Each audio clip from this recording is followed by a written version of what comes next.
우리가 이 세상을 사는 날 동안 우리 인생을 향한 하나님의 뜻이 무엇일까? 성경에서는 여러 곳곳에 하나님의 뜻을 밝히고 있습니다. 저는 자녀가 둘인데 이 아이들이 참 세상 사는 날 동안 삶이 고달프고 힘겹지만은 늘 행복했으면 좋겠어요.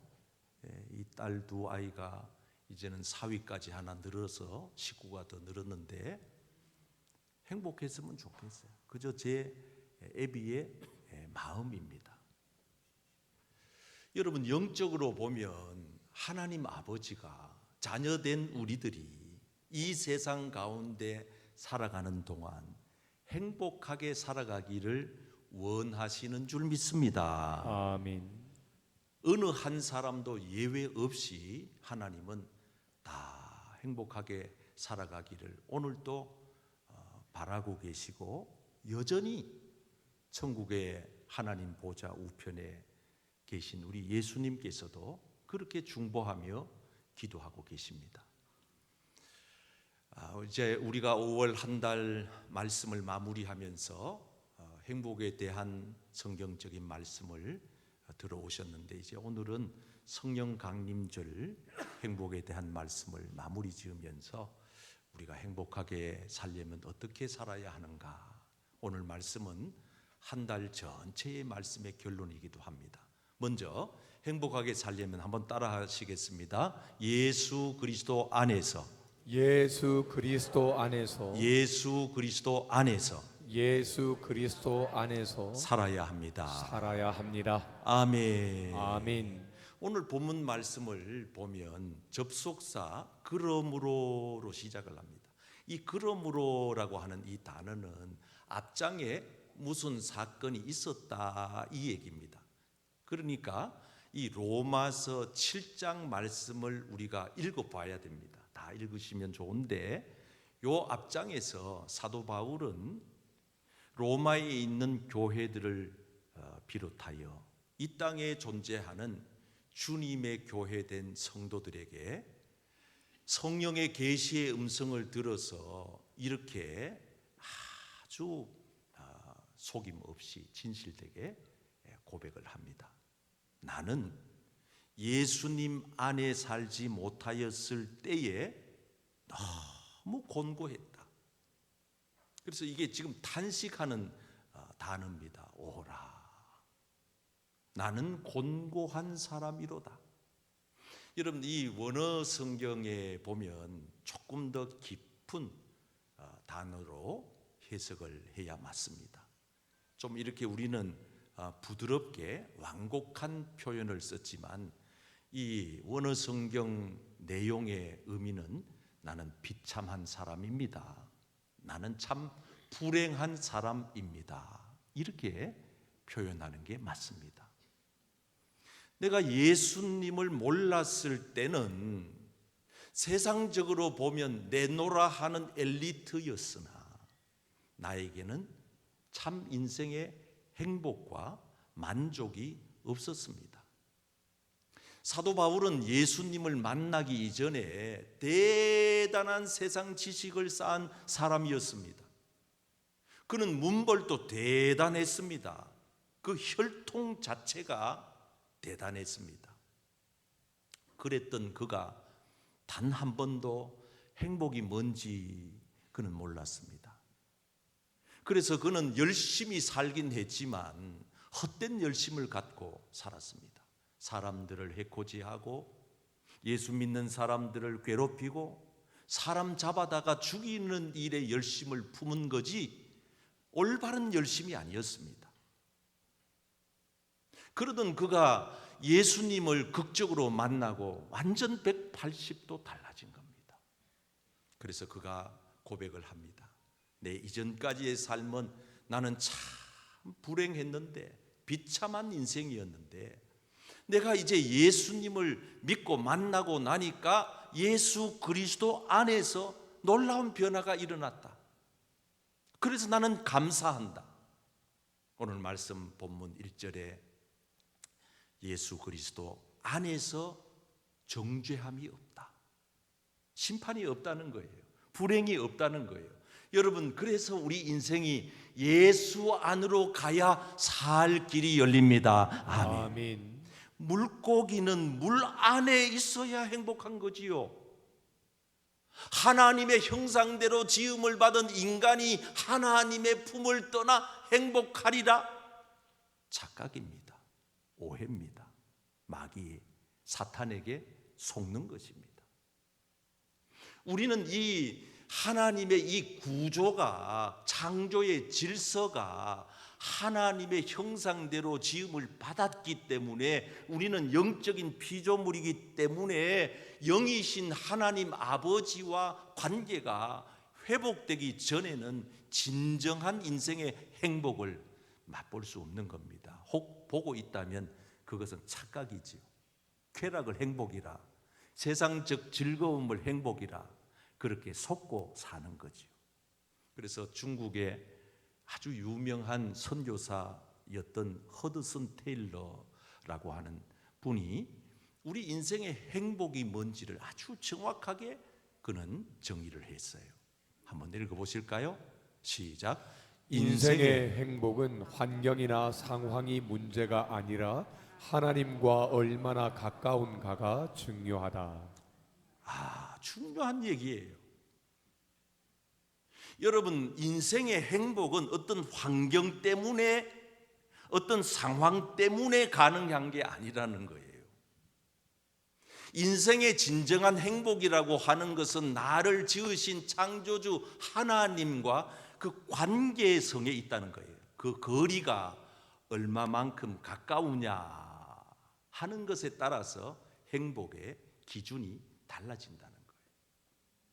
부부도 행복한 부부를 보면요, 거리가 가깝습니다. 아주 친밀해요. 그런데 이 부부가 법적으로는 부부라도 조금 불행한 부부는요, 이게 상당히 거리가 멉니다. 한 집안에 있어도 저 태평양 건너 있는 것처럼 멀게 느껴져요. 교회에 나와서 신앙생활의 행복이 어디에 있느냐? 하나님과 나와의 관계가 밀착될수록, 가까우면 가까울수록 그 사람의 신앙생활은 행복해요. 해피해요. 즐거워요. 만족해요. 감사해요. 근데 교회에 와서 앉아는 있지만 하나님과의 거리가 멀찍이 떨어진 사람들은 행복이 뭔지 몰라요. 신앙의 기쁨이 뭔지 몰라요. 그래서 예수님께서는 우리 성도들과의 관계를 마치 나무와 가지의 관계로 설명을 했지요. 나는 포도나무다, 너희들은 가지다. 너희가, 가지인 너희가 나무인 예수를 떠나면 붙어있지 아니하면, 이 얘기예요. 그러면 열매, 행복, 기쁨, 만족, 즐거움 없다는 거예요. 열매가 없다는 거예요. 가지는 나무에 붙어 있을 때 열매 맺힐 가능성이 있는 거죠. 나를 떠나서는 너희가 아무것도 할 수 없다는 거예요. 놀라운 주님의 영적 진리입니다. 그러므로 사랑하는 성도 여러분, 여러분들이 기왕에 예수님을 믿을 바에는 예수님 품 안으로 속 들어가시기를 바랍니다. 아멘. 이미 내 안에 와 계신 예수님을 배척하거나 소외시키지 말고 그분에게 꼭 붙어서 사시기를 축복합니다. 아멘. 껌딱지처럼 딱 달라붙어 있어야 돼요.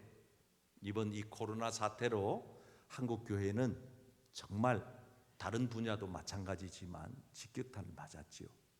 거의 3분의 1쯤 떨어져 나갔다고 합니다.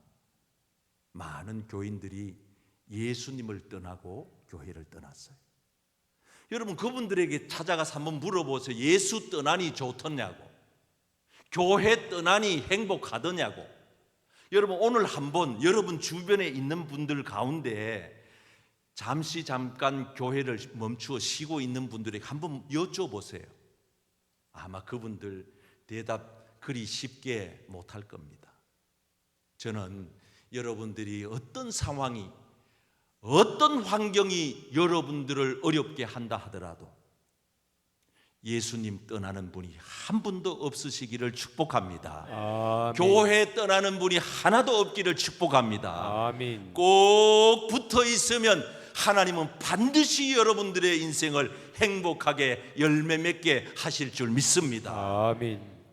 행복하게 살려면 한번 따라하겠습니다. 행복하게 살려면 생명과 성령의 법으로 살아야 합니다. 성령의 법으로 살아야 합니다. 자, 오늘 성경 말씀은 사도 바울이 비교법을 많이 사용을 하는데 두 가지 법을 얘기하는 거예요. 생명의 법과 성령의 법은 동일한 법입니다. 살리는 법이에요. 행복해지는 법이에요. 반대로 죄와 사망의 법은, 죄의 법, 사망의 법은 죽이는 법이에요. 우리를 멸망케 하는, 파괴시키는 법이에요. 자, 사도 바울은 이 두 가지 법을 설명하면서 너는 이 둘 법 중에 어느 법으로 적용받고 살래? 지금 이 얘기입니다. 저는 오늘 우리 교회 믿음의 가족 한 분 한 분이 생명과 성령의 법을 따라 사시기를 축복합니다. 아멘. 그것이 우리에게 축복이라고 말씀하고 있는 거예요. 그게 우리의 행복이라고 말하고 있는 거예요. 법이 나왔으니까 기왕지사 제가 이제 직간접적으로 이 법을 경험을 해보니까 이 고등법원이 있고 물론 지방법원도 있습니다. 대법원이 있어요. 우리는 3심제예요. 지방, 고등, 대법원이에요. 여러분, 지방에서 고등법원에서 사형 판결이 떨어져도, 사형 선고가 나도 대법원에 올라가서 무죄 판결을 받으면 지방법원, 고등법원에서 내린 사형 판결은 무효입니다. 백지입니다. 아무것도 적용이 안 됩니다. 최고의 법, 상위법이 뭐냐? 이게 대법원의 판결인데, 그래서 우리나라는 대법원이 마지막 최종 법의 결정체 아닙니까? 거기서 뭐라고 하더냐 이 말이에요. 예수 믿는 저와 여러분들은 이 하위법, 지방법원, 고등법원의 법 적용을 받는 존재가 아닙니다. 이 법 적용대로라면 우리는 이미 죽었어요. 우리는 지옥 갈 수밖에 없어요. 우리는 영원한 사망으로 끝이 나야 될 인생이에요. 그런데 우리 예수님께서 우리를 위하여 항소하시고 대법원 가보자. 예수님 변호사 되신 그분이 우리를 대변하여 대법원에 가서 악한 원수마귀 검사 출신, 그래서 죄의 법으로, 사망의 법으로 판결, 종결하려고 하는 우리 성도들을 영원한 지옥 형벌로 파멸시키려고 하는 그 검사를 변호사 되신 예수님이 이기셔서 생명의 법으로, 성령의 법으로 우리를 영원한 하늘나라의 시민으로 우리 모두에게 승소하게 하셔서, 이기게 하셔서 그 법 적용을 받은 우리가 이제는 세상에서 자유케 되게 하신 것입니다. 아멘. 아주 놀라운 변호사예요. 누가? 예수님이. 여러분, 이런 좋은 변호사를 어디서 만나시겠어요? 억만금을 갖다 주어도 이런 변호사 만나기 힘들 겁니다. 사랑하는 성도 여러분, 그러므로 저와 여러분들은 이제부터 이 세상의 죄의 법을 적용받지 말고, 사망의 법에 따라 살지 말고 생명의 법, 성령의 법을 따라 자유하며 행복하게, 평안하게, 행복하게, 형통하게 살아가시기를 축복합니다. 아멘. 내가 이래봬도 나는 예수 핏값으로 죄사함 받은 새 사람이다. 아멘. 내가 이래봬도 나는 하나님의 자녀다. 아멘. 내가 좋아하는 친구, 내가 이래봬도 홍자먼이다 하는 것처럼 자문이 알아요? 어릴 때는 귀여웠는데 이제 크니까 좀 징그럽더라 애가. 믿음이 좋아요. 얘가 믿음이 좋아요. 나는 이렇게 믿음이 좋은 애를 본 적이 없어요. 내가 홍자문이다.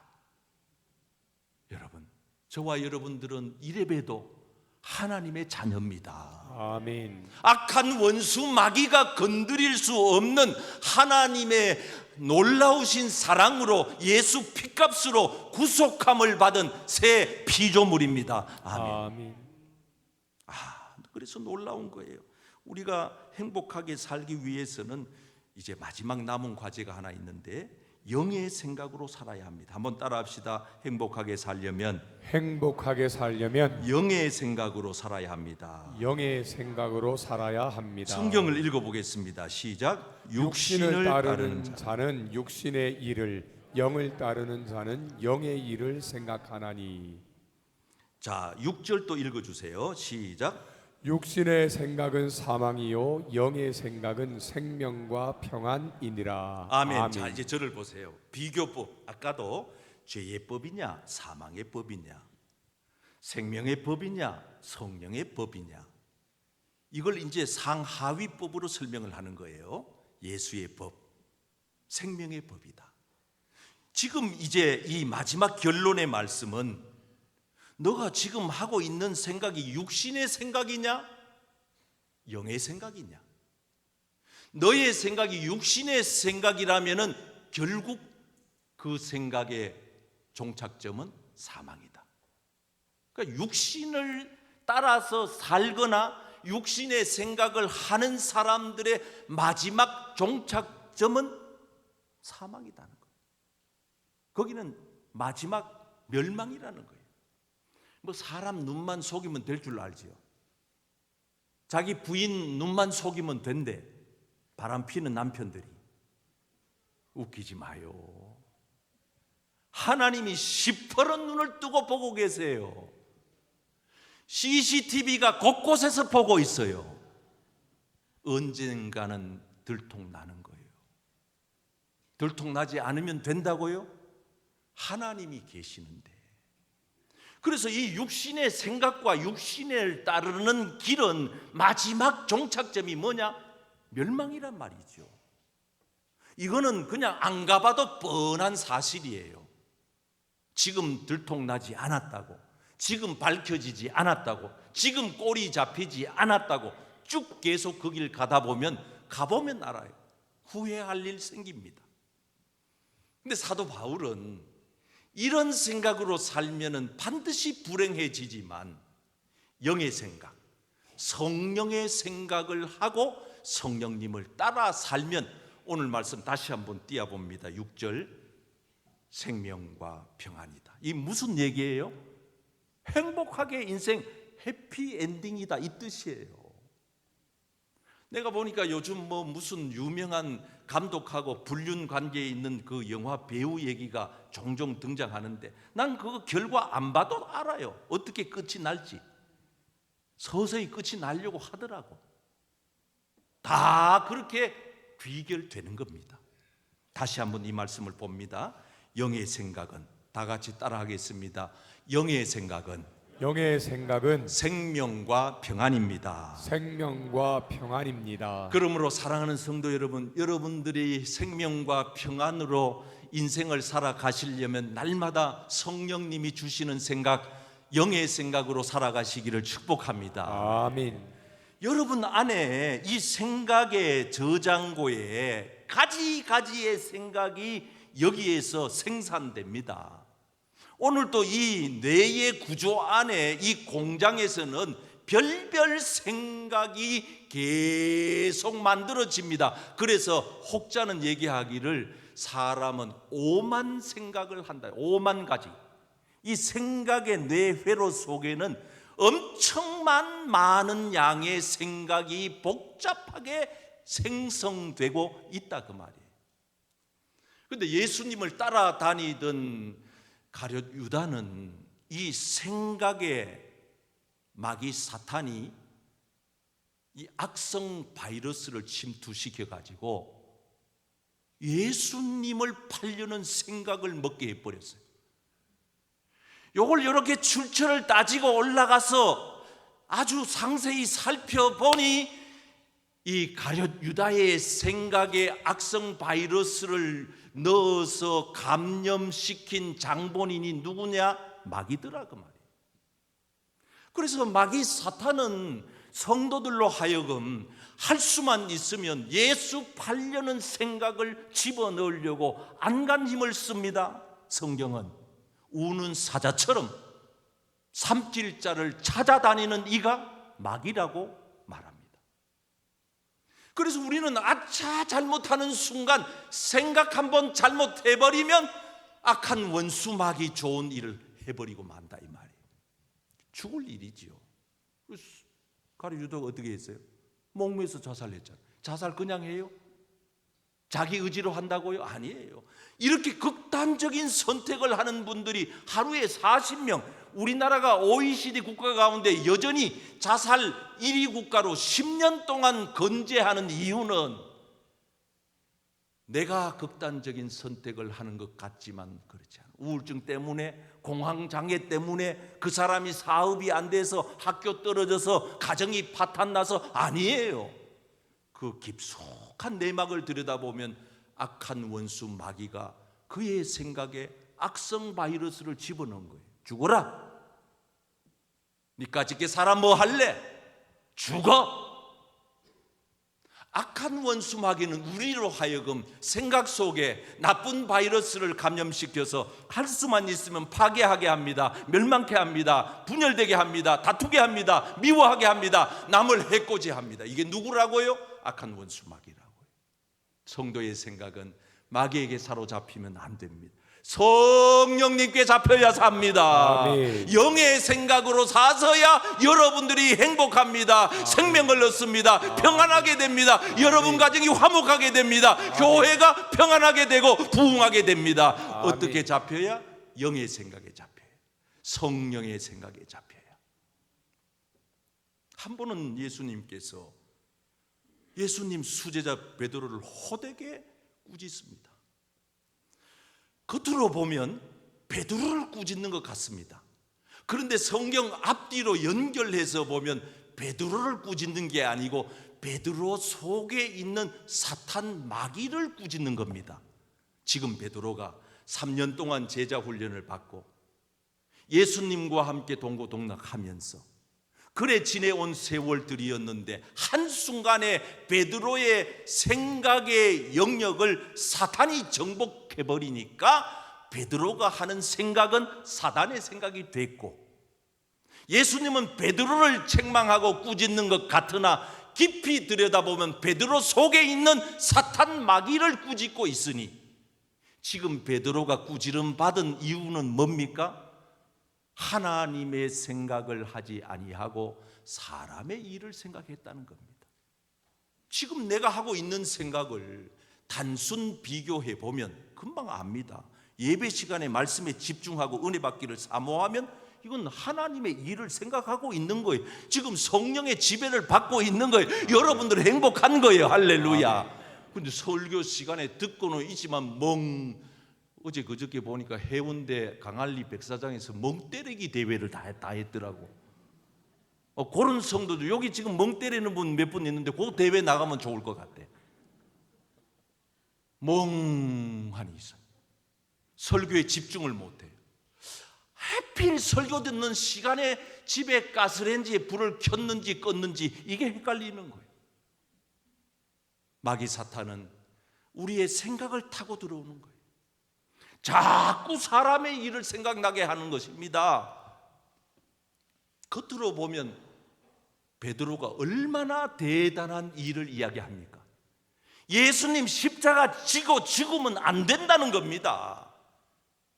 예수님 십자가 지고 죽으시면 안 된다고 나설 정도의 제자가 있다면 예수님 인간적으로 보면 기분 좋은 일 아닙니까? 그런데 예수님은 그렇게 칭찬한 게 아니고 네가 지금 하는 그 말은 네 생각이 아니다 이 말입니다. 누구 생각이라는 겁니까? 마귀 사탄의 생각이라는 겁니다. 그러면 하나님의 생각은 뭔데요? 십자가 지고 죽어야 된다는 겁니다. 죽으면 어떻게 되는데요? 그래야 마귀 사단의 모든 결박이 풀어지고 사탄 마귀가 결박되고 십자가의 능력으로 쫓겨나게 되고 하나님의 나라와 의가 이루어진다 그 말이에요.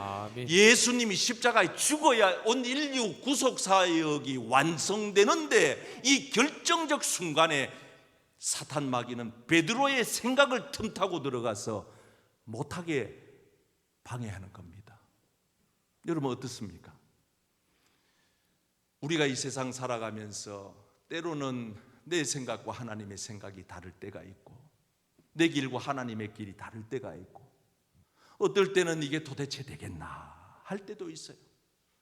그러면 나는 이제 가끔씩 우리 애들한테 내가 라떼라고 때로 이제 농담 삼아 구박을 받으면 아빠는 아빠 라떼 아빠 때 고생한 거 그것만 자꾸 얘기한다 이렇게 나를 구박할 때 내가 애들한테 불러주는 노래가 있습니다. 너 늙어봤냐? 난 젊어봤단다. 이런 가사가 있어요. 이런 노래가 있어요. 세상 유행가 중에. 넌 늙어보지 않았잖냐? 난 젊어봤어. 나도 너 때를 살았던 사람이야. 너 나 무시하지 마. 여러분 젊은 사람들이 연세 드신 어른들을 무시하면 안 되는 이유가 어디에 있습니까? 이 생각이 달라요. 교회 와가지고 무슨 일을 할 때 여러분 여기 목회하는 담임 목사의 생각과 평신도들의 생각이 같을까요? 달라요. 이 보는 통이 달라요. 구조가 달라요. 저는 이렇게 전체를 보잖아요. 통으로 보잖아요. 그래서 이스라엘 백성들이 훗날 심판받아서 바벨론의 포로로 끌려간 이유에 대해서 성경은 이렇게 설명을 합니다. 너들이 이렇게 바벨론의 포로로 끌려가게 된 재앙을 받은 이유는 너희들 생각 때문이라는 거예요. 생각의 결과물이라는 거예요. 그럼 그 생각이 뭐냐? 그 다음에 나오는 그들이 어떻게 했다는 겁니다. 내 말을 듣지 아니하고 하나님의 말씀을 안 들어 무시해. 여러분 자식이 부모 말 무시하면 그 자식은 뭐 뻔한 거죠. 그래도 우리 부모님이 세상에서 나를 가장 사랑하는 분이 우리 부모님 아니면 누구고 이러면서 부모님을 귀하게 보고 어른의 말을 존중하고 들으면 그러면 여러분 자다가도 먹을 게 생길 텐데 내 율법을 거절하였기 때문에 마귀 사탄은 말씀을 통하여서 하나님의 사람이 온전하게 세워져 가는 것을 방해하는 거예요. 사랑하는 성도 여러분, 이번 한 주간도 성령님의 생각을 따라 살고 말씀 따라 살고 살리는 생각, 은혜 받을 생각, 아멘. 사는 생각으로 아멘. 행복하게 사시기를 축복합니다. 아멘. 기왕이면 해보겠다고 생각하세요. 살아보겠다고 생각하세요. 아멘. 도전하겠다고 생각하세요. 할 수 있다고 생각하세요. 아멘. 왜 똑같은 생각을 하면서 죽을 생각하냐 이 말이에요. 죽을 마음 먹으려면 살 욕심 왜 못 갖겠어요? 그러지 마세요. 포기하지 마세요. 낙심하지 마세요. 그런 마귀 사탄의 바라는 바람이에요.